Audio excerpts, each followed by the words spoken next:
Hello Heatseekers, it's your boy Chris Jack here, Editor-in-Chief of the Heat Sheet podcast.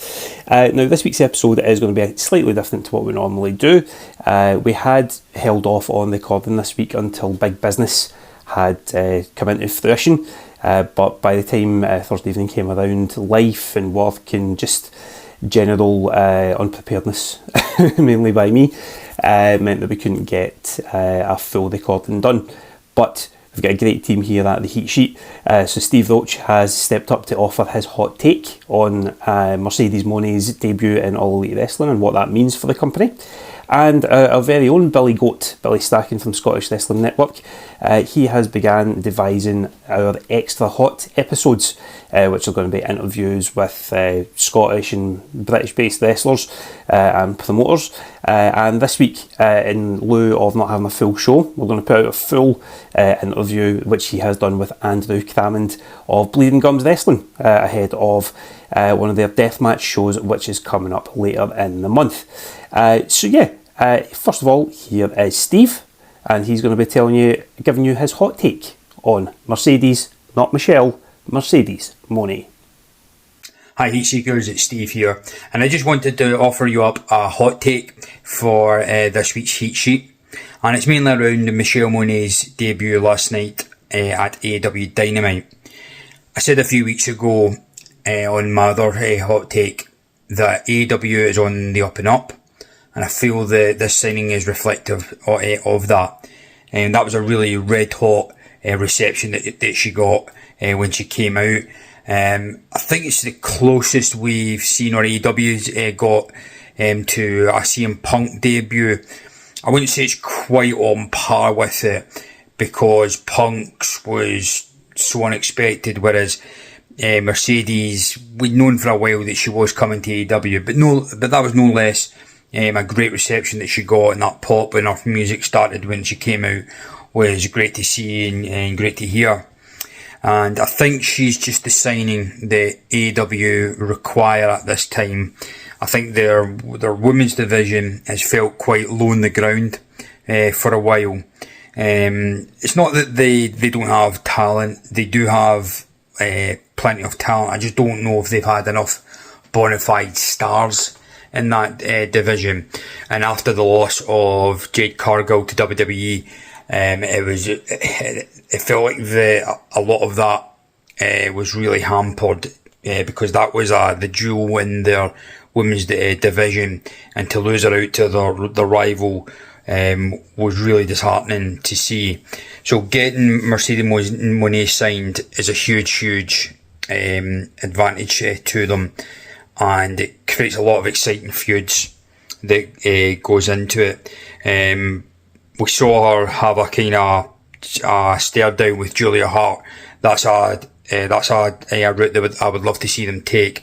It looks likely though that she's going to resume her feud with Willow Nightingale, which kind of makes sense. You would think that it's right to have her kind of have that story continued from when they faced each other in New Japan Strong, that led to Mercedes' injury that put her out for close to a year. So it's good to kind of continue that storyline. Further down the line, I would like to see a Julia Hart feud. Julia Hart is one of the few kind of bona fide stars or up and comers that's in AEW, so I can see a lot of good stuff there. I think the ultimate one that we want to see though is her and Britt Baker, isn't it? Britt Baker feels like she's the ace of AEW's women's division. I know we've not seen her for quite a while. I don't know if that's to do with injuries or it's to do with her dental practice. I think I read before that she wanted to give wrestling a rest for a bit while she concentrated on that. But I do hope that we do get her back soon enough, because that's a big money feud, pun slightly intended there. Her and Britt. And there's also, of course, Toni Storm, who's the current AEW Women's Champion. Do they put the belt straight on Mercedes? I don't know. I think Toni still has some steam going in her favour with the classic film star. gimmick, and she is having a good run with it. But I would say come Wembley, I would imagine Mercedes is going to be at least in the title picture, so it'll probably happen sooner rather than later. I know this, coupled with the signings of Okada and Ospreay, I think this has really brought some much needed upswing to AEW. Ospreay's got off to a red hot start, had that brilliant match with Takeshita at Revolution, and now he's going to have the dream match with Bryan Danielson at Dynasty. Can't wait for that. That's a guaranteed 5-star classic. No doubt Dave Meltzer nearly creamed his pants when that one was announced. And we've also got Okada. Surprisingly came in as a heel, but I kind of like it. I like that he's immediately been teamed up with the Young Bucks in this new Elite format. It's clear that it's eventually going to lead to Kenny Omega's return, and Omega's going to challenge Okada for a long-awaited rematch from their classic feud from New Japan. We predict that'll be for Wembley as well. Well, fingers crossed it'll be for Wembley anyway. And Okada next week will be having a title shot against Eddie Kingston for the Continental Crown Championship. I'd be stunned if they don't immediately put a belt on Okada. There's no way they're going to bring him in and then lose his first big singles match in the company. So it's bound to be that he's going to go over and get a belt and immediately start collecting gold in his AEW career. So yeah, plenty to look forward to with AEW. I really like where they're at. A Mercedes signing is a much needed boost to the women's division. Exciting times. We get Dynasty. Then after that, I think there's Double or Nothing, and Forbidden Door is in June. And I've also read that apparently Stardom and CMLL are also going to get involved with Forbidden Door. So it's not just going to be now AEW New Japan. There's going to be 2 other companies involved as well. So great things are happening in AEW, and I'm really looking forward to it. No matter what though, I hope everybody just enjoys wrestling, no matter where their affiliations are. Peace out. Some great insight there from Steve on Mercedes Mone's impact on AEW and what it's going to mean for that company going forward. Now, as we mentioned earlier on, Billy has been busy interviewing for our Extra Hot series, and here is his long-form chat with Andrew Crammond of Bleeding Gums Wrestling. Hello, Heat Seekers. I think that's what Chris calls you here on the Heat Sheet. It's Billy. I've got a little interview here for the centerfold piece of the Heat Sheet podcast, and the full version will be out uncut, extra hot, whatever else I called it, raw. I am joined on this edition by the owner, proprietor, promoter, the big cheese of Bleeding Gums Wrestling, Andrew Crammond. Welcome to the show. I appreciate you having me. Back on, but also onto the Heat Sheet. Yes. For those that are unaware, we spoke to Andrew before on the SWN podcast. It was a very interesting chat to watch, as Andrew was telling me all these amazing things that he's seen in deathmatch wrestling, and me cowering in the corner, getting whiter and whiter as the show was going on. I'm still not quite over Alton Thorne. That's forever gonna haunt me. I told my wife about it, and she was like, no, no. I mean, that's not even the worst thing. I mean, did you see what he went through? Did you see the cactus spot? I've seen pictures of it. I think I've seen bits and pieces and that, and it's like I was saying before. It's like that's enough for me. But I know that you've become a trendsetter though in Scottish wrestling, certainly. It's been interesting that thus far. So we'll get into a little bit, and then like I say, we'll have a look in the extra hot section. We'll have a look at the next show coming up, Lust for Death tournament and what have you. So yeah, Bleeding Gums Wrestling, they were born November last year. The ultra violence referendum took place at the Dissection Room in Edinburgh, and what a night it was. Most of my information I'm getting from Kyle, the photographer on the night, because because yeah, the death match gives me the fear. But but from all accounts, from what I've seen, it was a hit. It was an incredible night, and people just loved it. What was that experience like for you? Thank First fuck show. for that. No, I mean it was easily the most stressful day of my entire life. I was very, very stressed out, pacing back and forward constantly. Like but it was like stupid little things, like they would mean absolutely nothing to other people. But like I just spoke to you before we came on, like I got some t-shirts ordered and there's slight problems with them, and to me it's like a big fucking massive disaster and everything needs to get changed. But very stressful, a long fucking day. We were there from like maybe 11 in the morning, and I think we got out at 1 a.m.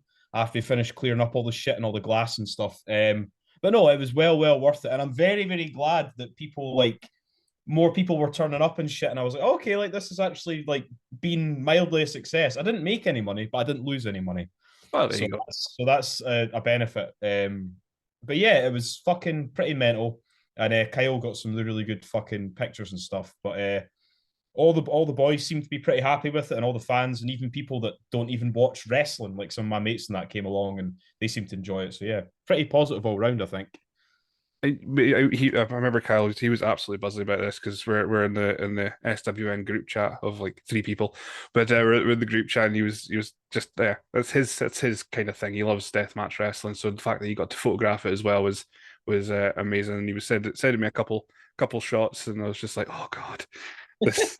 But the crowd were going rabid, so like, you can see Yeah, them yeah. going rabid. So you pick the audience. They came to you. They if you build it, they will come. Isn't that the Field of Dreams quote? And it's certainly it's like I say it's trend setted. There's other companies now going, oh, maybe we should do a death match, and I they're think not quite doing it the bleeding gums way. I don't think, from what I've heard. you need to kind of go both feet full in. You can't be fucking about if you're wanting to do deathmatch. Deathmatch is deathmatch. Um, but yeah, it's been interesting. I think that if the first show was an absolute fucking dismal failure, probably other people might not have done that. Hmm.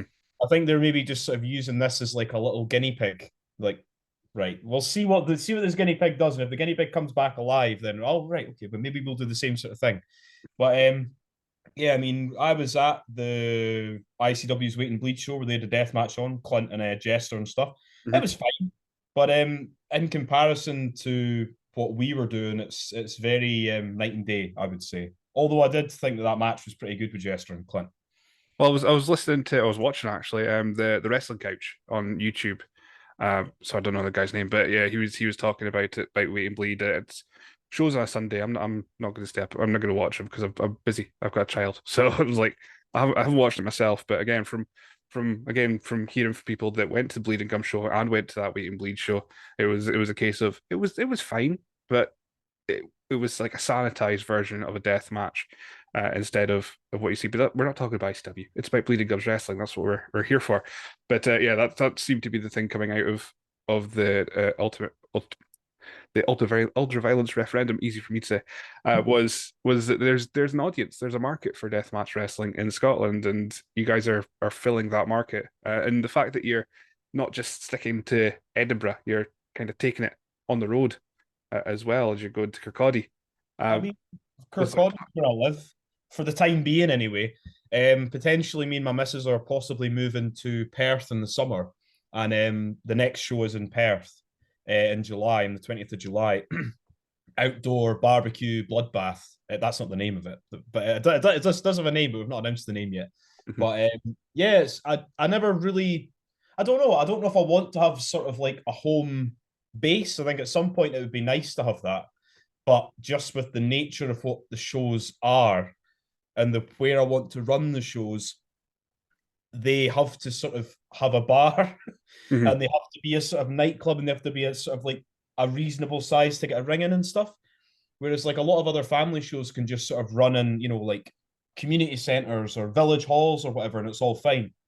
Whereas what we're doing, we have to run places, but the places we want to run also have like bands on and nightclub nights and all this sort of shit. So I'm happy to move around, but I think it's also good that you get a different audience every sort of town you go to, I suppose. Okay, and I'm just getting scared that you're coming further and further north. I'm like, oh my God, it's gonna be on my doorstep, and I'm gonna have to go.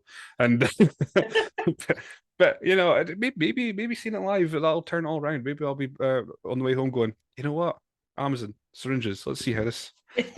I did message Mark Leslie, shout out to Mark Leslie, and I was like, we'll try and get Billy to come to a show one day.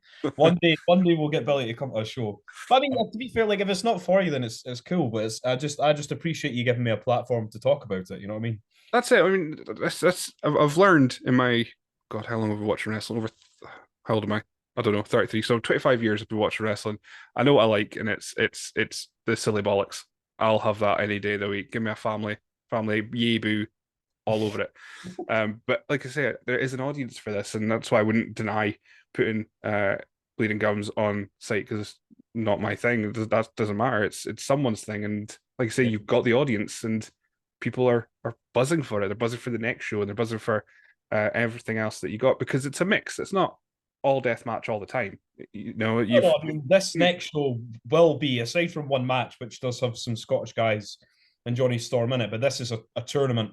But future shows into Perth and into the rest of the year, we'll probably announce based on what's happening, because there's a lot of fucking moving parts at the minute of what the fuck's going on with potentially what would it be? The fourth show.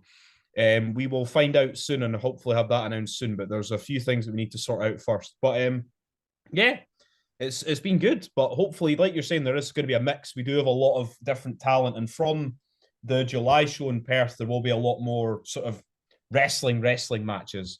As we sort of move towards having our sort of second championship. That's a bit of a spoiler for that, which is a non-death match belt, which will be the Scottish Heavyweight Championship.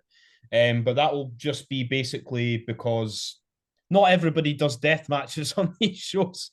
So it gives the guys that don't necessarily need or want to do the blood and the violence, that are good wrestlers, something to fight for. So it's not just all blood and glass constantly. You know what I mean?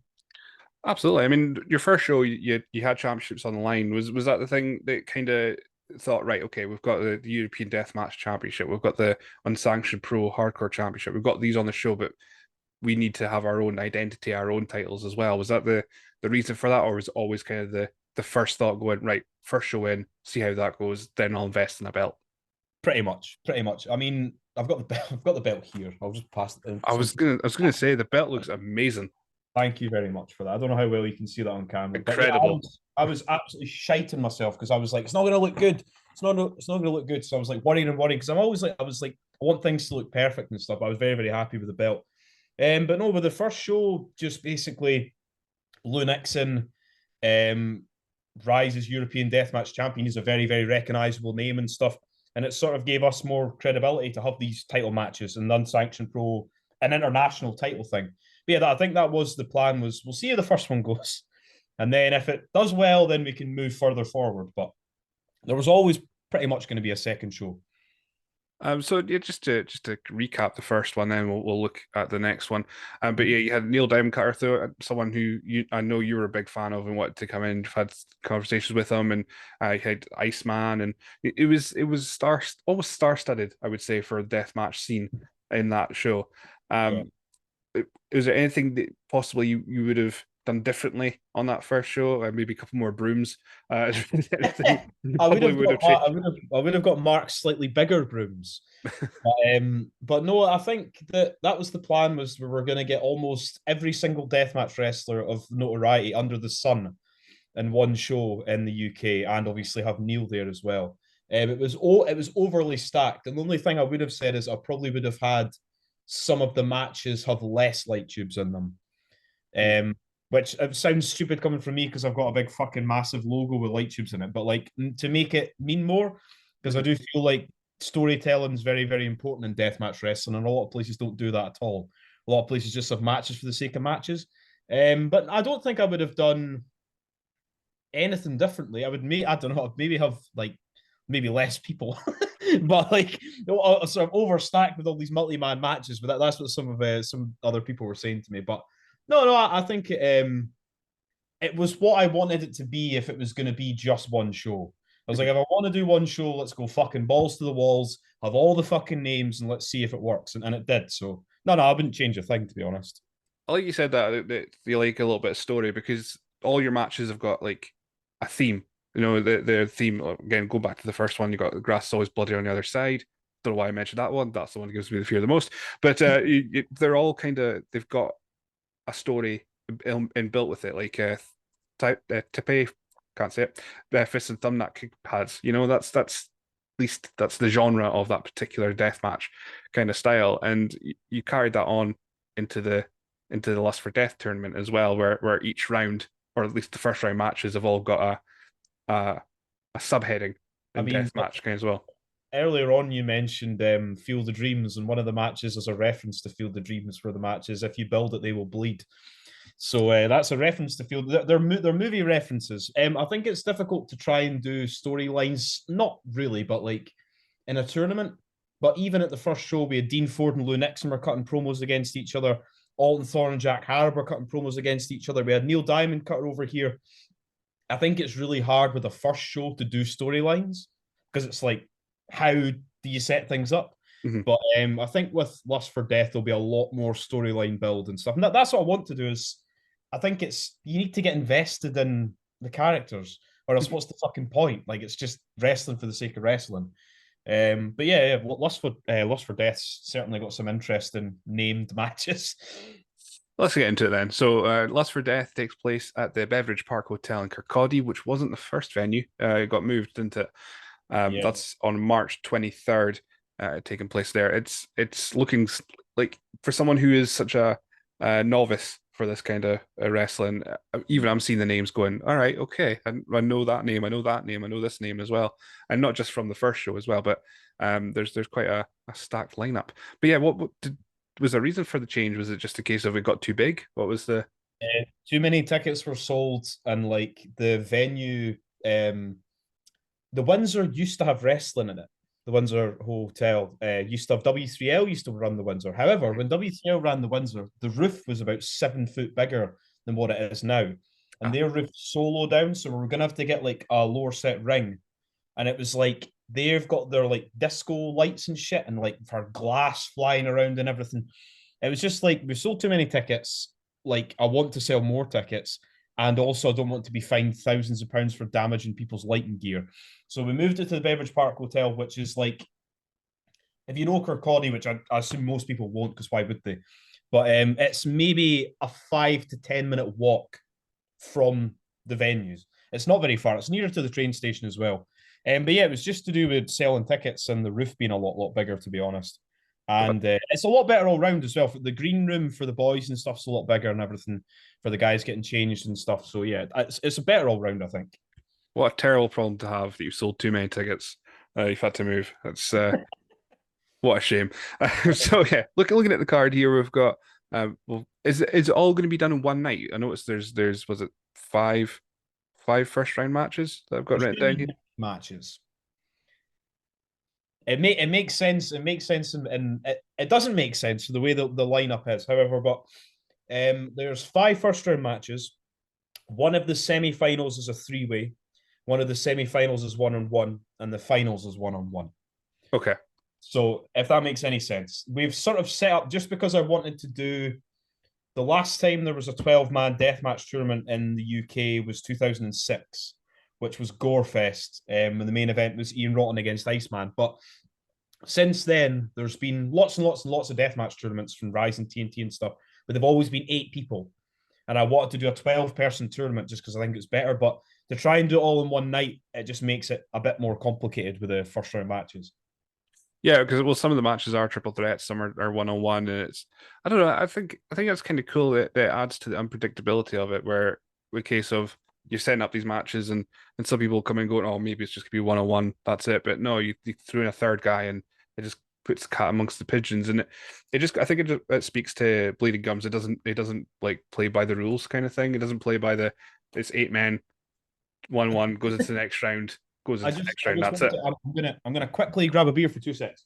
Okay. Be back.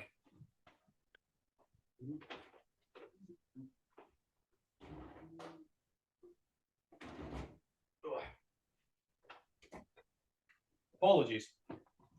Yeah, so like I don't know how they'll edit this in, but like you were saying, but like, so for me, a lot of the people who are on this are people who are in Kumite, Rise, and TNT. They're people that a lot of people see at every sort of deathmatch show. However, I think that the way this card looks, it doesn't look like any other deathmatch show in England, even though it's got a lot of the same deathmatch wrestlers that wrestle in England. Because you're not going to see Tim Strange do a deathmatch in England. You're not going to see Looking Sharp against Big Fucking Joe in England. So it's like all these things I want to just sort of have Bleeding Gums stand out against all the other people. And obviously we're in Scotland as well. But yeah, just do our own thing, really.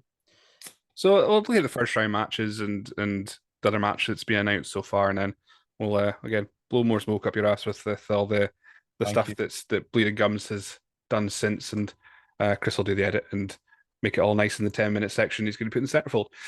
So the first round, we've got the Lust for Death tournament round 1. We've got the Saw Death match. I think that's kind of self-explanatory for that. I'm going to guess there's some. Is this again movie references? A lot of traps involved.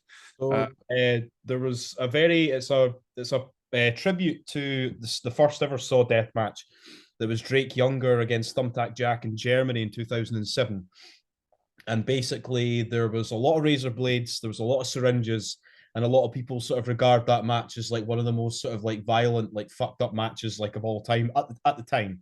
And so with like these three guys that are in that match, they're all very sort of emo, sad boy, sort of, you know what I mean, sort of characters. Yeah. So like they sort of fit the Saw Death match mold. But I think that's one of the only matches that's not really like a pun. But I think that's more a tribute to that match. And all these guys are very, very big fans of Drake Younger and Thumbtack Jack. So yeah, that's pretty much what that was. So that's Jack Bennett, Michael Caden, and Clint Margera, who that's the names there. I was like, oh, Clint Margera, I've heard that name quite a bit. Of course, that he was in that death match at ICW as well recently. So he's got, as far as I'm aware, that's the name. I'm like, cool, right. I'm with you now. I've got that. But like syringes through his eyes at the ultra violence referendum. But it's for these guys, like they're all very, very respectful of like their deathmatch history. So it's that match is a tribute to something that's come before, and we've never ever had a Saw. That's one of the things I do want to do. We've had stuff in England, but a lot of the times in the UK, with the amount of like mental fucking stipulations you get in Japan and America, there's so many room in Scotland and in the UK for first time ever steps. There's never been a Saw Death match in the UK, so why not? We'll do a Saw Death match. But yeah, that's the idea. It's just a tribute, really, to a great match. What I'm getting from that is that if this one goes well and there's the outdoor show coming up in Perth, that you're going to be looking at explosives. If I was allowed to use explosive, maybe not at the outdoor show, because it is outdoor, but it's in like a sort of, I don't know if it's like a gala day kind of thing. It's like a, what's the word, like a courtyard. It's like an enclosed like courtyard part of the outside of the ice factory. But potentially at some point, if we could just run a show in a fucking field, I'd be up for using explosives and all that. Yeah, hell yeah, bring it on. Amazing. So the other one I've got here is Attack the Block death match. That's Jack Harrop, Tombe, and Tim Strange, as you mentioned. Not someone that you see often. I've seen plenty of things where he's bled in matches because he likes the old bull rope stipulations as well in there. Does Tim Strange. But yeah, Attack the Block. What are we looking at there? I've never seen the film, but I just like the reference for it. So I just to shout out, like, I love Jack Harrop. Jack Harrop's fucking great. Love Tombe. The man can bleed like fuck. And I love Tim Strange as well. So it's really, really good to get Tim to do his first death match. Attack the Block is cinder blocks and thumbtacks. So we're going to have a big thumbtacks, and we're also going to have about like 10 to 12 cinder blocks in the ring. And that's going to be a three-way between those three guys. But Tim knows Jack Harrop relatively well. He's wrestled his dad multiple times and everything over the years. But it's also with Tombe being in there with them, it's a different dynamic, and it's a first time ever match as well with the three of them in it. That's an incredible pun. Attack the Block. That's fantastic. Here I am. You're telling me all the horrific things that are going to do, and I'm going, nice pun. That's a great pun. I'm just like, this is what I do in my free time. I'll sit with like a whiteboard and be like, we could use that, and can't do that, and that's too silly, and I don't know. Go up IMDb, just going, right, okay, what can we use? So that's That's great. Anyway, so yeah, next up in smoke death match, got Luke King Sharp versus Big fucking Joe. This is one I'm very intrigued by because, of course, Luke King Sharp he goes around Europe as the blood tourist. He's bled quite a lot, and Big fucking Joe is humongous. He's big.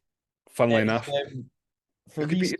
guys, it's first time ever match. I think this is the match that a lot of people in Scotland have been wanting to see for a long time because a lot of people want to see Big Joe up here in the Scottish scene just because of Big Joe's like the face of British death match, really. And I think the height difference is really funny. Yeah. But Up in Smoke is essentially a 420 death match. So we're going to have lots and lots of sort of cannabis friendly gimmicks round and about the ring and whatnot. I have picked up, I'm not sure if you're a fan of smoking things like that, these horrible illegal things, but I have managed to pick up 200 plastic grinders that we'll be using in some capacity for something like that. But it was just to use something funny. I think Up in Smoke's a reference to some sort of movie. There used to be a tag team in CCW called Up in Smoke.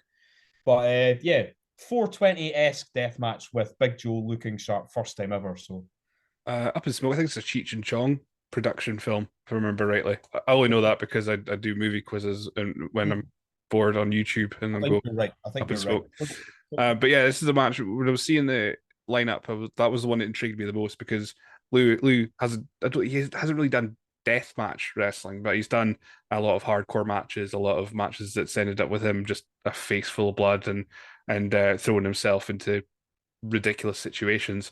And I was seeing a Big F and Joe, and he was doing his doing promos of walking around airports and his gear and all that kind of stuff. And I'm just like, God, that guy's got no fear. I mean, look at him. I love Joe.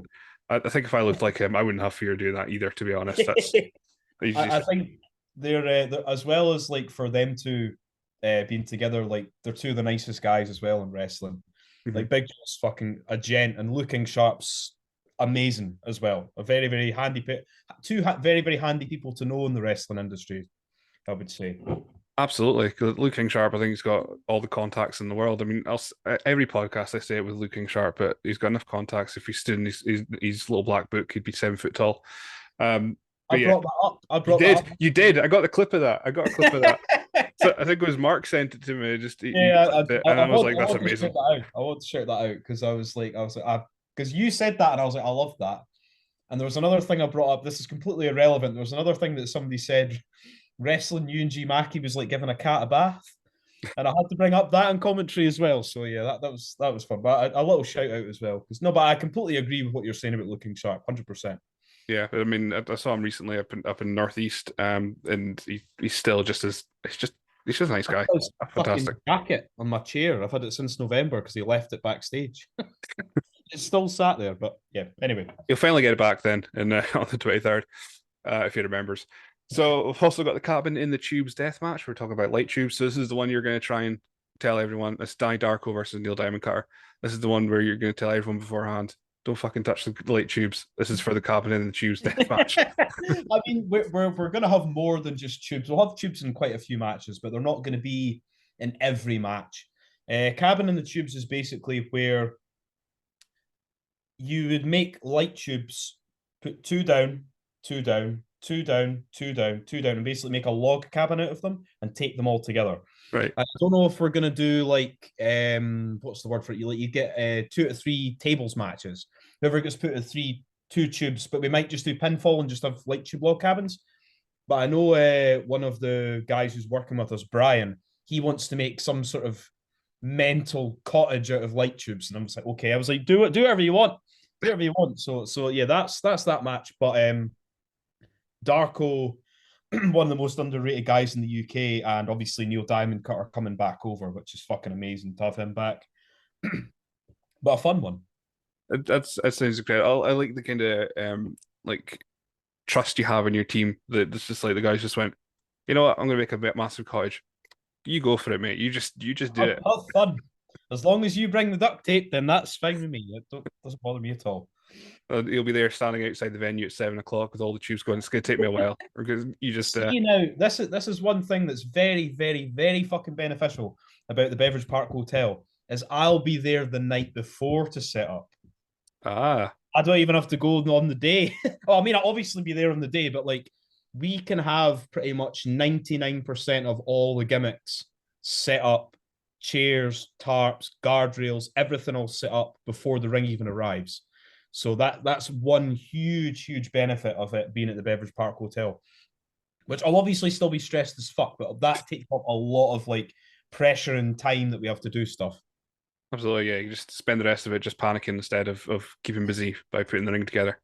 Um, I've just made it worse. Sorry. Oh, The no, last no. in the last round one match we've got is if they build it, they will bleed. So the reference to Field of Dreams. We've got Alton Thorn versus Franco Fate. Um, again, it wasn't initially supposed to be Alton No. Thorn and Franco Fate. It was supposed to be Alton Thorn versus Iceman, and then Iceman retired. And I saw that announcement that Iceman retired, and I was like, wait, hang on. I'm sure he's got a Oh, match coming I up. mean, nobody was as shocked at me because I was at that entire Rise Weekender at Games of Death when Iceman retired. And I was standing next to Tim Strange and I was like, did he just say, and I was like, Tim, did he actually just say, he was like, yeah, I think I was like, are you sure? He said he retired. And then the next day on the Saturday, Rise had another two shows. So I got the chance to actually speak to Iceman and like, I completely understand why he's made the decision and everything to do it. I love Iceman. He's very complimentary of me, and he's a fucking legend. So he doesn't need to prove anything to anybody. He can do whatever he wants. So we had Alton Thorn issue an open challenge, and it was answered by Franco Fate. Both those guys know each other incredibly well. They're both from Nottingham, and this will be Franco Fate's first ever death match. And he wants to go all in, as they say, and do all the fucking shit. So it should be fun. It should be fun. So that's all the round one matches, and then, like you say, triple threat, singles, and then a final. Have you got stipulations for the semi-finals and finals, or are we just going to find them out on the night? We do, but I don't want to announce them until the time because I think it'll be a bigger pop. that's the only reason. Fair enough. Fair enough. But that's like I say, all these things. I like that how much you kind of bring. You're bringing all this deathmatch stuff from US, from England into Scotland, and also like how you bring in like creators in as well, because yourself you started did podcasting, so you bring guys like Soul from the Soul Sessions in Yeah. to do interviews. You're using other podcasters to help promote the deathmatch podcasters that know the product, are able to understand it, and then idiots like me who know nothing, and but at least we're willing to learn, willing to find out about it, and bringing guys like Kyle in, and it's a Yeah. really great thing you're doing in Scotland, that you're bringing all these people together just to show It's something that something you that love. like well, 100%. I appreciate that, man. Thank you. But I think it's a lot of people might not think it when you see the people at the show, but like deathmatch fans, deathmatch wrestlers, deathmatch community are the nicest, most inclusive fucking people that you'd ever meet in your fucking life. Even though we're wanting to see people get syringes put through their eyes and fucking hit with weed whackers and stuff, everybody supports each other and everybody wants each other to do well because it's a very what's the word? It's a niche of a niche of a niche. It's such a small community Mm-hmm. that people kind of want everything to succeed, more or less. I like that. We'll talk about the final matches being announced in a sec, but I like that all this chaos and death match and all that kind of stuff, blood and glass and everything. And then you got Stevie the Wizard in the middle doing the ring announcing, I which love TV. it's such a paradox kind of thing, because he's so clean, looks straight laced and clean shaven, and He just loves it though. oh Stevie knows his death match too. Like I remember he mentioned something to me, like this wrestler retired and came back called the Carver, who's a very sort of obscure wrestler like in America. And like Stevie just commented on a post, and I was like, Stevie knows who the Carver is. I was like, Stevie knows what his deathmatch stuff is. So yes, Stevie's fucking class. Even at like W3L and FCW and stuff, like to me, Stevie's like the best like ring announcer in Scotland by a fucking mile. Stevie's one of those guys that yeah, he does. He's got so much obscure knowledge, and he throws out things like from Shikara and from all this like just odd stuff to some people, but to others it's the most amazing thing in the world. But I put in our Fair City Wrestling review for Ardler Mania, I think, or W3L one of them. Anyway, that if the Wizard panics, then we're all in trouble. He always seems to be able to. If something goes wrong, he's just like, well, that wasn't supposed to be right anyway, and then just moves on, kind of thing. He's so Handy at the professional. show, by the way. He was so handy at the show because you might not see it on like if anybody watched the IWTV or the DVDs or that. But like if there's time for us to like there's fucking something's going wrong or people are needing to sweep up shit or we're needing to build fucking crap, Stevie, go and fucking tell the crowd whatever, do a raffle, do this, and like Stevie just goes and does everything, and like yeah, Stevie's a fucking I think I said that to him. I was like, you are fucking indispensable because he really, really is. He's a sort of unsung hero of Scottish wrestling. He's been doing it a long, long time as well. So yeah, as long as he's free to do our shows, Stevie will be our ring announcer. And he's humble. He's terrifyingly humble because I've tried to get him on the podcast before, and he's just like, I don't have a story to tell. And I'm like, oh, fuck off! That'd be a great fucking episode. But one day I'll wear him down. We'll get on. So the other match that's been announced is the non-death match of the evening. It's a British top team: Leonardo Darwin, Brett Semtex, and Lou Nixon. Lou Nixon I'm seeing popping up a lot in Scotland at the moment, against Johnny Storm, absolute legend, Taylor Bryden, and Ewan G. Mackey. I don't know if you're aware of the history of Taylor Bryden and Ewan G. Mackey as Disco Biscuits in WTL back in the day as well. So I mean, vaguely, but I mean, back at that point, I probably wasn't even watching any of W3L or anything like that. But I know that they're both Kirkcaldy lads, so that was the main thing for that. But yeah, I mean, they do have a lot of history together. But that match, with obviously Johnny Storm, was something a bit fun. And I am unashamedly a huge fan of the British top team. Those three guys are three of my favourite fucking wrestlers in England. And obviously Lou Nixon's like popping up everywhere. W3L, he's in Valor and all sorts of shit. So have you ever seen Brett Semtex before? I have not, no. He is a damn handsome man. And he's also fucking huge. He's one of these people where if you see Brett Semtex, you're like, you've got WWE AEW destined on you. Because he's got the look. He's got the look about him that you're like, you should be a fucking star in the making. I've just looked him up now. And Jesus, yeah, you probably could make him in 2K. Fucking huge. And he's also done K1 fighting and everything. Lou Nixon's done the boxing, the K1. Yeah, but Brett's a former K1 heavyweight champion and stuff like that. And obviously they've got the good Dr. Leonardo Darwin with them, who's probably the best promo in the whole of the UK. So that match is just a bit of fun. It's more just to pop me more than anything, that match. But yeah, it was good to get Johnny Storm involved. Johnny's been really, really complimentary of the company and stuff. And obviously, I know you and I've known you for years. And first chance to really get to... I've spoken to him messages and stuff to actually speak to Taylor Bryden. So they're the hometown boys, essentially, against these evil, dastardly heels. But yeah, that should be a fun match before... Well, I don't know where we're going to place that in the card, but that should be a fun match before all the needless violence. I was going to say, that's your bit of levity, just so it's not blood. You get your little levity of maybe a bit of silly stuff in the middle. Johnny Storm, he's probably seen and done it all in British wrestling anyway, so to have someone not only compliment what you're doing from someone who has probably seen the worst and the best of it over his years, is definitely something. I only saw him for the first time wrestle last year up in Elgin. I say up in Elgin. I live in Elgin. So it was. He's great. He is. Before then, the only thing I had in my head was I don't know if you remember the Wrestling Channel adverts they had in the middle, and Johnny Storm's here. He's the main attraction. That's all I had in my head when he was. These whole videos, but like. There was a time in CZW when CZW didn't just used to be death matches. They used to do loads and loads of junior heavyweight stuff. They had Sanjay Dutt and things like that, Jimmy Rave and everything. But two guys that went over there for a big period of time in like 2002, 2003 was Johnny Storm and Jody Fleisch.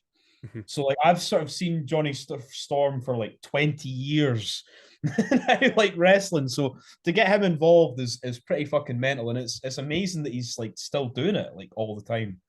For being doing this wrestling shit for like 20 fucking years and having high quality matches.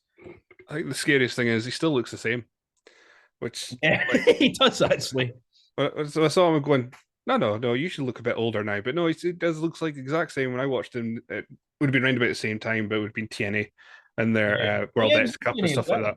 Yeah, it was Team UK in the World X Cup, I think, if I remember rightly.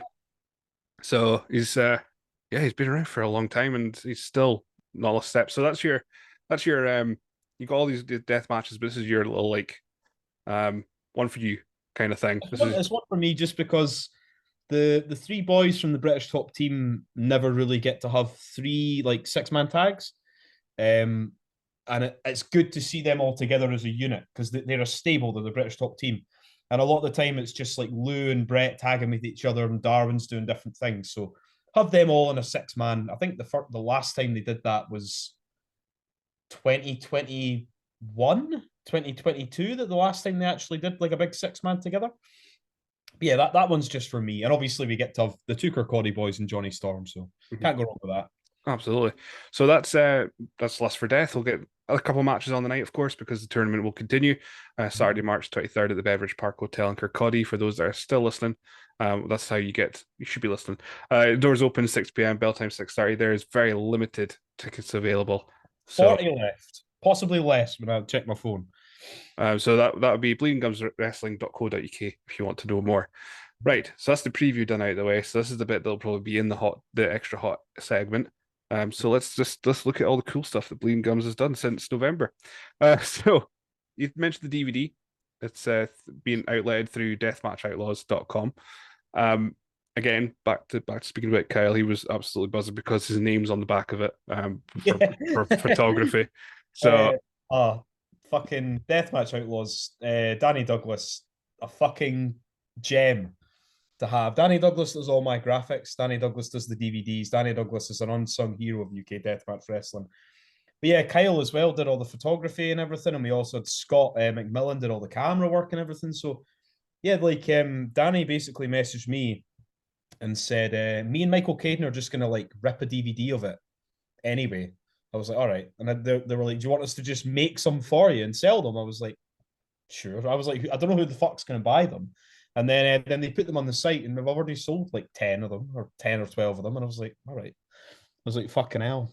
But yeah, so it's pretty good. Like, but from now going forward, every single show we do will be on DVD via Deathmatch Outlaws. So any plans to put them on a Game Boy Advance cartridge? Because that is the most amazing thing I've ever seen. I'd love to do. I mean, to be fair, I could probably pester Danny into doing it because he's the one that codes all the fucking shit. I don't know how Danny knows how to do all this shit. I mean, I don't know how. I could probably get like one match put on it. I can message Danny and see that and see what happens. Maybe like the finals of Lust for Death. Maybe have put on a GBA cartridge. Because I've got a Game Boy Advance sitting here ready for it, you know. With a very fake copy of Pokemon Crystal, but from AliExpress. But so I'm ready. I keep looking at it, going, oh, "That's so cool." Like such like a weird like idea, but everybody loves it. Like a Game Boy Advance like fucking wrestling show, and it's very, very strange. It really throws into the niche of a niche of a niche, etc. Infinity by throwing a one deathmatch match on a Game Boy Advance cartridge. Who other than myself, who really has a Game Boy Advance hanging about? I mean, Looking Sharp's got one. He's got millions of consoles though.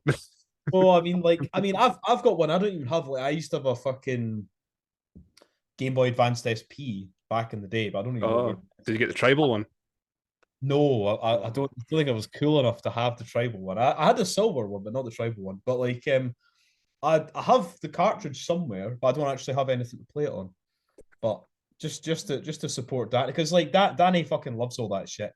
So yeah, the DVD was a bit fucking mental, but even the next show, well, the Lust for Death, I've already sold something like 4 or 5 of those DVDs. We've not even had the show yet, so it's bizarre.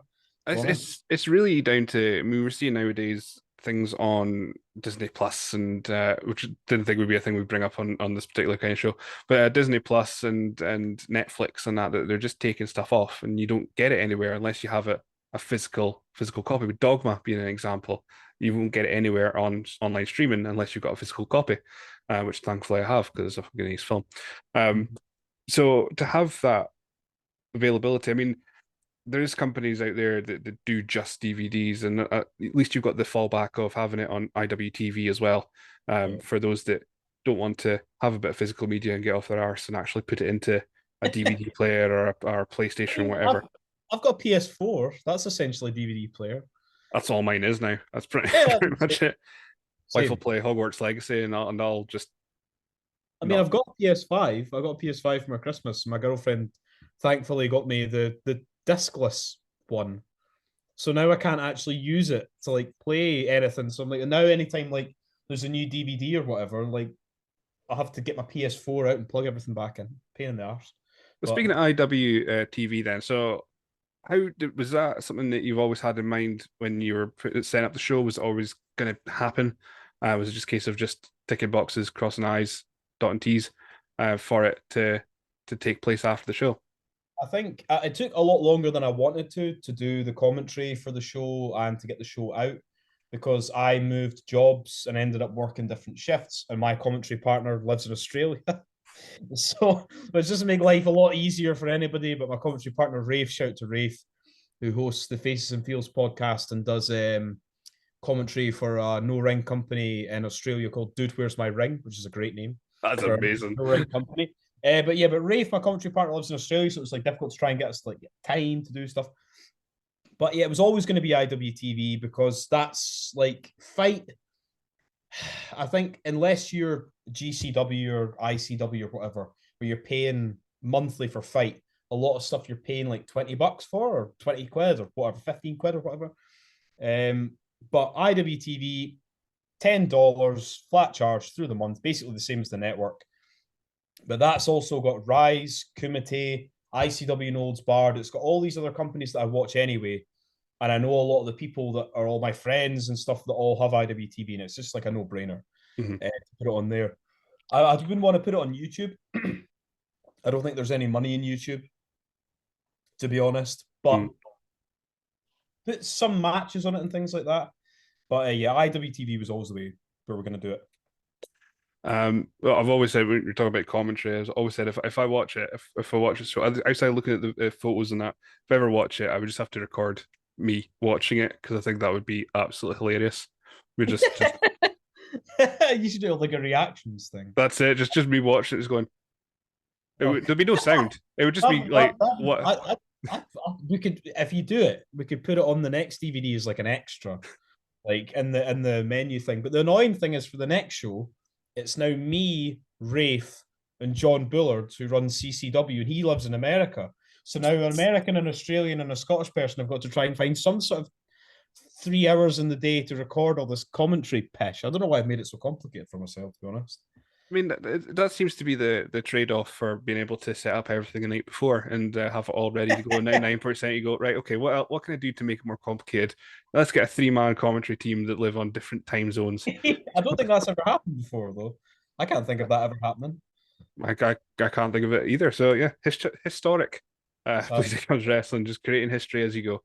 So the other thing, merch. You mentioned merch that it's not being it's not been going well towards the end there with the t-shirts. It's only just been today. I'll fix it. I will fix the problem and get my money back for this shoddy job that this fucking company have made of these fucking t-shirts that I've got. But aside from that, all the other merch that we've had sold out anyway, so doing all right, I suppose. I know I keep eyeing up one of the like t-shirts with the logo on it because even though it's not my style, that is a cool as fuck t-shirt, cool as fuck logo. That is so I cool. have one or two left somewhere.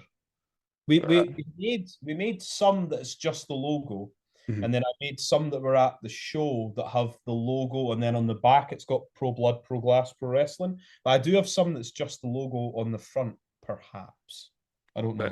But it's such a striking logo, and it's amazing with the light tubes, and it seems to sum up the promotion. Was that something I can't remember if I talked about it in our previous interview? If I had, we'll repeat it now. But was that a design that you always did you work on that? How did that logo come together? Aspen Faith made my logo. That explains so much when it comes to the skull. I mean, like to be fair, I did have when I did the YouTube podcast and stuff like that. I have a very similar logo, and it's like a skull. I think the guy that made that was called Idle Mind. It's like a skull biting into a light tube. It was in more colors. but the logo's always been the bleeding gums, something biting into tubes and then bleeding, and then I got Aspen to do the proper bleeding gums one was done by Aspen Faith. But it's more or less just sort of to, I don't know if it's like a pirate flag and a Scottish flag, and it's death match, sort of. So I'd like it noted for people listening that it wasn't me that brought up Aspen in this episode. Just in case. I even said watching a show in the Northeast. I tried to avoid my own bingo card here as well, but yeah, it wasn't me. But yeah, so it just, like I said, it's cool Scottish flag, and it just encapsulates the company all in one go. So, it's there's so much good coming out of this Bleeding Gums. Did you expect it to be going this well? Oh, absolutely not. I thought it was going to be a fucking dismal failure. I mean, I thought that it would, I don't know. I think it's good to have fear. I mean, maybe not really, but I mean, it's good to have like fear and anxieties about everything, panicking and worrying constantly that it's all going to be a fucking shambles. But then when it does actually end up, like, I couldn't enjoy the show whatsoever until I sat and recorded commentary for it. And then I had to edit it because I had to edit the whole show as well, which is brilliant. So I'm sick of seeing the show now. Seen it too many times. So I edited so much crap for it. But no, I'm very, very happy that it's all went well and stuff, and just hopefully it keeps growing and growing, and we get more and more people to come and see some bloody ultra violent death matches and have a good time and a few beers. Fantastic. Right. So I think I've taken up enough of your time to talk about this, but for those that are unaware, again, depending on how our Lord and Savior Chris has edited this, you can go to Lust for Death on Saturday, March 23rd at the Beveridge Hotel in Kirkcaldy. Get your tickets now. There may be very limited, 40 as of recording, probably next to none by the time this comes out. But if you've got a message for anyone that hasn't bought a ticket yet, who maybe is unsure what to expect of Bleeding Gums Wrestling, what would you say to them? Basically, it's a fucking live horror movie. It's a live horror movie, but all the blood's real. And if you want to see something fucked up, and you want to see something that you'll never see anywhere else, come and fucking see it. Because that's, like I said to you, and like I've said to Mark Leslie and stuff, me and him talk about that all the time. The only way to really experience deathmatch wrestling is to watch it live. Go and see a show live. That's the only way. I can't sell it any more than that. Come and see it live, and it should convert people, hopefully. I know some people probably absolutely fucking hate it, but Darby Allin was doing it, so it must be cool. That should have been it. That should have been my final point before the old big sell was watching Darby Allin, the discourse online of the glass going everywhere, and the big warning. Have you got a big warning beforehand, like AEW have, about you may get glass on you? On the tickets and on the website, it says we use glass, move out the fucking way. But like, it's glass. Like, if you're paying all this money to go to, I love getting showered in glass at shows, covered in tubes, and most of the time I'll go home and I have to like buy new pairs of trainers because there's that much blood all over my fucking shoes and everything, covered in tacks and stuff. Like, if people are thinking that was bad, all you've got to do is do this. Cover your eyes, you'll be all right. And even if Sting's good enough to be doing glass spots, then surely the fans could shut the fuck up for a little while. You know what I mean? But it was cool to see that. I'm not really the biggest fan of Sting. I don't have anything against him. I'm just not really like a big babyface person. But Sting, I assume he's the one that asked for all the glass stuff because it's his last match. So yeah, Sting doing glass spots, Darby for no reason, just doing this big huge fucking bump. It was great to see glass on TV, and it makes me really, really happy that loads of people fucking hated it. Because fuck them. It's not for everybody, but. And it's what was it people were writing about? They were like, he's done this, he's doing it all for a hot dog and a handshake. He's doing this in front of like 60. You're like, this was like a sold out like arena. It was a live pay-per-view broadcasting to like hundreds of thousands of people. So I think he's doing all right for himself, that Darby Allin. I mean, he may not be with us by the time this comes out because I think he's going to Everest. He's doing Mount Everest. Well, I think it's the end of the month. I think he's exaggerating how bad it's possibly going to be. I didn't fuck doing that. I wouldn't want to do that. I just think it'd be a very mind-numbingly boring experience, and I'm all right. But yeah, thank you very much for taking time to speak to me again. And we'll probably catch you for the next one as well. Why not? We'll just keep coming back and talking about the next shows, because I enjoy getting educated on this particular thing of wrestling, deathmatch wrestling. And one day, if we chat enough, I'll be brave enough to go, you know what? Let's go see this. Let's go see this. What this is about, Well, and I mean, open my eyes. The show in Perth does have some sort of barbecue. Oh, If that's an insane, you're talking to the fat man in me there. That's and it's in the afternoon. oh man, you're selling it to me very well now. It's a 4 p.m. bell time, so God, that's two things I need to know: barbecue and afternoon show. That's anyway, right? Okay, so. But if you want to know more and want to get tickets, you can go to bleedinggumswrestling.co.uk. Thank you for joining me, Andrew. Good luck for the show. I'm sure I'm going to see loads of pictures again. I'm sure Kyle's going to send me the absolute terrifying ones that just to pop me and just maybe to go. Oh, before we go, US partnership, Chaotic Combat Wrestling. So John Bullard, who runs Chaotic Combat Wrestling, they used to be called Chicagoland Championship Wrestling. John Bullard's also a commentator for Ruthless Pro Wrestling, who's a deathmatch company in Detroit. He's the guy that's going to be the third commentary partner for Lust for Death. But basically, been friends for a few years, and it was just we're both sort of new companies, and then we both wanted to do something for guys that we both like, and it's better for two of us to ship the bill than one person to ship the bill, to send one of these people over to America or to send these Americans over here. So it's just a sort of mutual partnership to get people that we both like over to each other's countries and make the most of it, really. A sort of ultra-violent Atlantic crossing tour or something. Right, we're definitely going this time. So that's I've run out of notes. But yeah, bleedinggumswrestling.co.uk. Go get a ticket if they are available, and go enjoy some Pro I've absolutely messed up. Pro Blood, Pro Glass, Pro Wrestling. There we go. Thanks very much, Billy. I appreciate that.